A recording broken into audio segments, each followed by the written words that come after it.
Now there are many stories about the birds and creatures on Bob Along Beach. And some of them are true. But there is one story that stands out. Especially to the folks who call this beach home.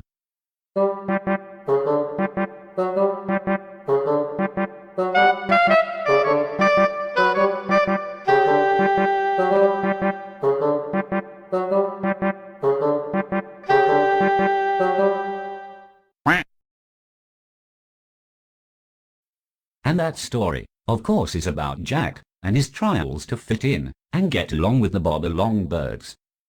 Now Jack is a little different from most of the other beach dwellers. In fact, most folks say creatures like Jack don't even exist. But they would be wrong. Jack is real, and here is his story. Now it was an early, foggy June morning along the beach, near Gull Rock. You know the place, where Harvey Henderson lost his tail feathers.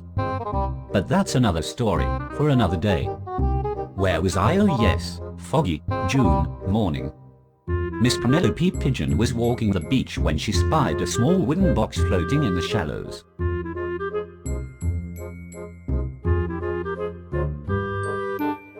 She waded into the water and lifted the small box up from the seaweed and foamy seawater. Once on shore, she slowly opened the box lid, a little nervous about what she might find. Once the box was opened, she still wasn't sure what she was looking at. The little creature had fur, not feathers, and large eyes and tiny bumps on his head. She thought it might be a he, but it could be a she. Only time will tell. Anyway, she decided to take the creature home and care for it. Oh, I forgot to mention, there was a note in the box, which read, "Please save my Jack." Now on with the story. Now Miss Penelope was about the best mom she could be. Once Jack was old enough, she taught him everything she could about being a bird. He tried very hard, and was a pretty good student. But he never got that flying thing quite right, still needs some work. Now Miss Penelope loves Jack very much. You see, Jack was kind of a blessing for Miss Penelope. She was told by Doc Doodle that she could never have baby birds. She was very thankful for Jack. But she always wondered and felt bad for his real mother. What could have happened to set your child adrift? It was never easy for Jack. He was a very friendly, easygoing fellow, but a few of his schoolmates made fun of him for being different. Why are you here, and why can't you fly? It's really easy, see, any real bird can do it. Even Grumpy. But Jack would just smile and look at them like he knew something that they didn't know. This made them very frustrated. That was how he handled the teasing. Jack got along very well with most of his classmates, and he had two very good friends. As I mentioned before, Jack has two good friends. Duckster and Spaz. They do everything together and get along great. Oh, how do you like Jack's new shoes? Miss Penelope bought them for him because of the hot sand. Jack and his classmates would spend most of their time, when not in school, playing stoneball on the beach. As you know, this is a Bob Along Beach favorite bird game, where birds throw stones, trying to knock out the other birds. Needless to say, this is not a game the parent birds approve of. Oh well, birds will be birds. Now just when the stone ball game was getting good, suddenly, the alarm quack started going off. What could it be? Eyes all turned to the sea. This could be bad.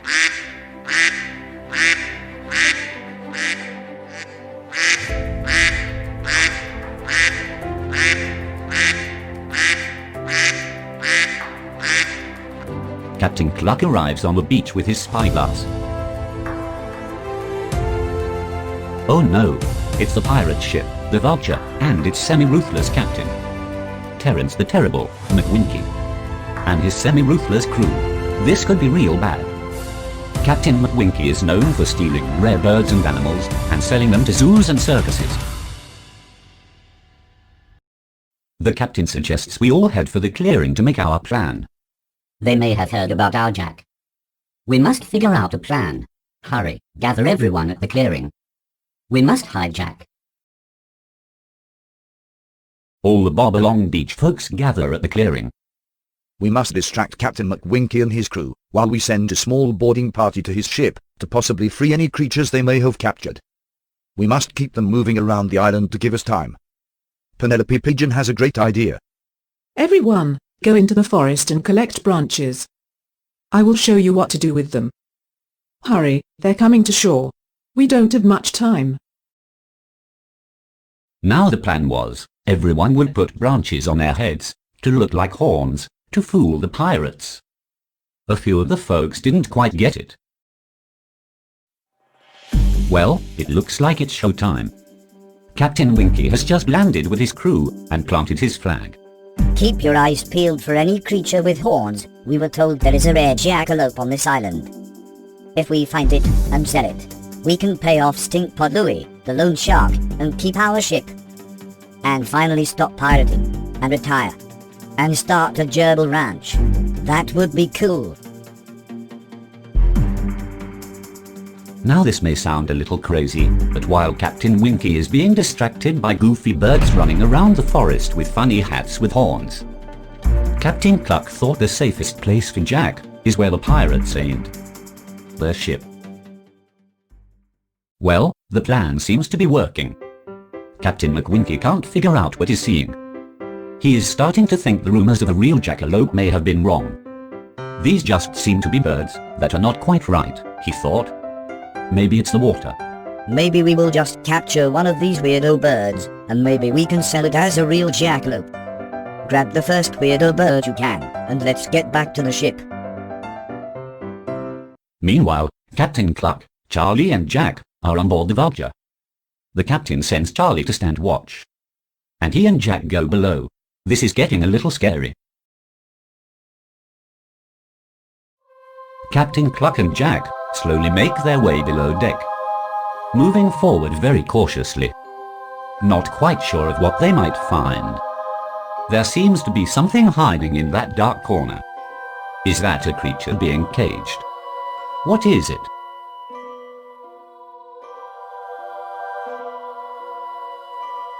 Jack, my son, is that you? Once Captain Cluck got the cell door open, Jack hesitated for a moment, then ran to his mother. I'm not going to cry, I'm not going to cry, I'm not going to cry. I'm going to cry.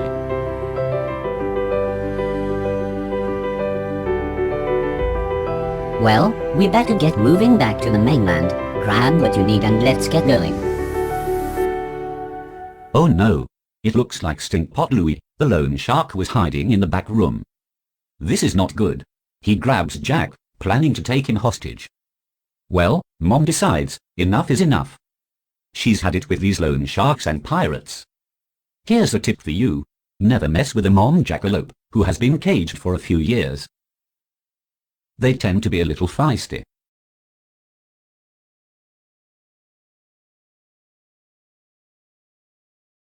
Now, when Captain McWinky got down to the beach, with their hostage weirdo bird. By the way, his name is Harold. Anyway, they noticed someone had taken their oars. Harold seems to be holding up okay. I think he just likes the attention. Now the captain has to figure out what to do. Now the Bob Along Beach crew decided to do something about this kidnapping deal. Nobody messes with our neighbors. It's time for a showdown. The time is now or never.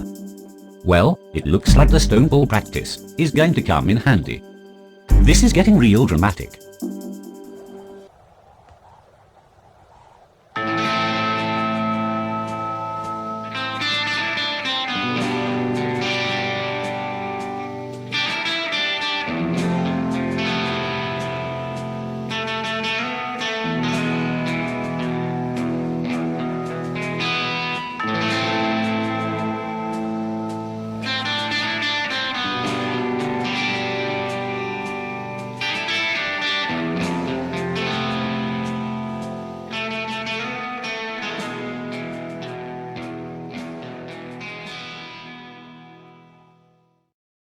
Well, This changes things a bit.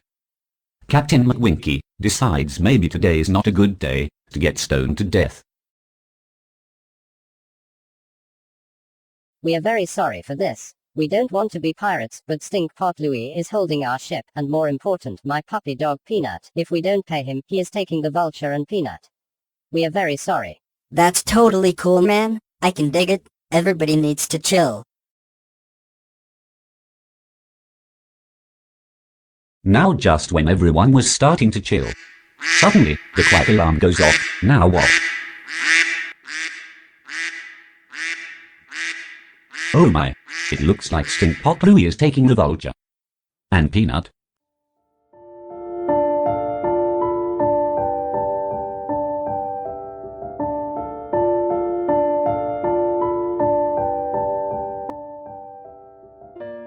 Edward tries to comfort Captain McWinky for the loss of his ship. But most of all his puppy, Peanut. Sad, sad day.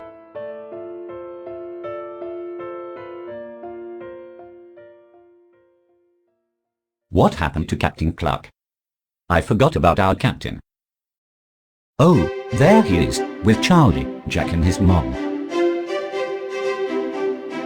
And yes, Peanut, Captain McWinky's puppy. Things are looking up.